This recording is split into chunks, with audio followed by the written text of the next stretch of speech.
Ang programang ito ay rated SPG. Striktong patnubay at gabay ng magulang ang kailangan. Maaaring may masiselang tema, lengguwahe, karahasan, sexual, horror o droga na hindi angkop sa... Sa last location ng ama ninyo, naniniwala po kami na pag-umayari po yan isa sa mga suspect. Ang ganito sa sapatos to no? Tama po kayo ma'am.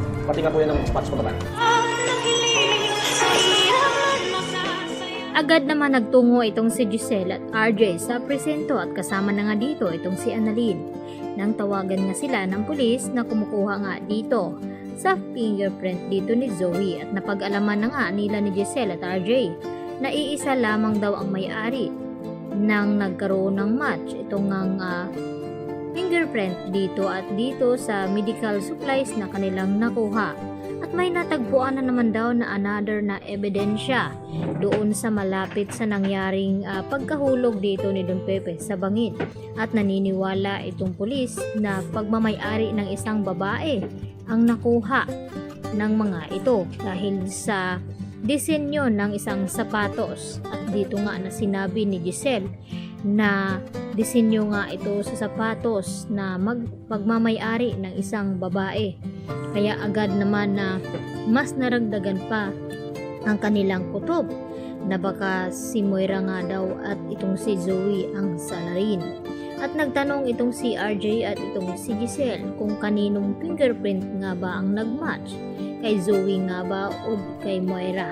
At agad naman nagulat ang mga ito nang sabihin sa kanila ni Chef Gonzaga na kay Zoe ang mga fingerprint na kanilang nakuha at 100% na nagka-match. At dito pa naman na agad na tumawag itong si Manang Silya at ibalita dito kay Giselle na may sapatos daw na narito sa bahay ni RJ na agad naman na nakaagaw pansin sa kanya dahil kabago-bago daw ng sapatos na ito ay nasira agad. At pinikturan naman ni Aling Silya at ipinadala dito kay Giselle. At agad na umuwi itong si Giselle upang makumpirma niya kung kay Zoe nga ba ito. At dito nga nagulat itong si Giselle nang mapagtanto na kapareho ito sa ebidensya na ibinigay ng mga pulis sa kanila. At wala nang duda, kumpirmado na ni Giselle na ito ngang si Zoe ang isa sa mga mastermind ng nangyari dito nga kay Don Pepe. At agad din na tinawagan ni Giselle itong si RJ upang ipaalam na nakita na nga niya ang disenyo ng isang sapatos doon sa bahay dito ni RJ. At dito naman na nabalitaan ni Moira na nakarating na nga dito kina Giselle at RJ ang resulta di umano ng fingerprint dito ni Zoe. At gulat na gulat naman itong si Moira at hindi na nga siguro nila magagawan pa ng paraan. At gustong-gusto na nga ni Zoe na umamin daw dahil hindi daw siya titigilan ni Don Pepe na takutin at konsensyahin hanggang hindi siya aamin.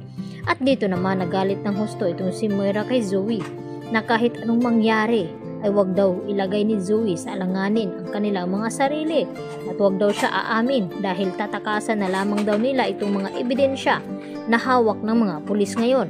At mas nadagdagan pa itong problema ni Moira at Zoe dahil sa hindi alam ni Zoe na may nakuha ngang ebidensya ulit itong mga pulis sa nangyari ngang pagkahulog ni Don Pepe doon sa bangin. At naniniwala ito na malakas ang ebidensya na ito dahil sa sapatos nga mismo ni Zoe na nakuha nga nila ito.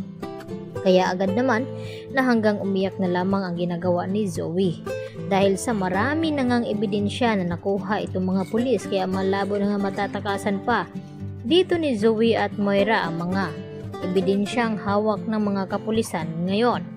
Samantala, nagdududa na rin itong si Dr. Antonio Luke na kung bakit parang napapraning na nga itong si Zoe sa kakaisip dito kay Don Pepe na parang palagi daw nagpaparandam sa kanya at tinatakot. At nang pasukin nga nila ito dito sa ICU ay dito na naman na tinakot itong si Zoe at namaligmata na nagkamalay na nga itong si Don Pepe at dito nagumanti sa kanya at hinawakan siya ng mahigpit hanggang sa napasigaw na lamang itong si Zoe na ikinagulat naman ni Dr. Antonio. Kaya yan naman ang ating pakaabangan mamaya mga kapuso dahil kabado na nga ngayon itong si Moira at Zoe sa mga hawak na ebidensya na nakita na nga dito nila RJ at Giselle At wala na nga duda na may kinalaman nga itong si Zoe at Moira. Yan lang po at marami pong salamat sa inyong panonood.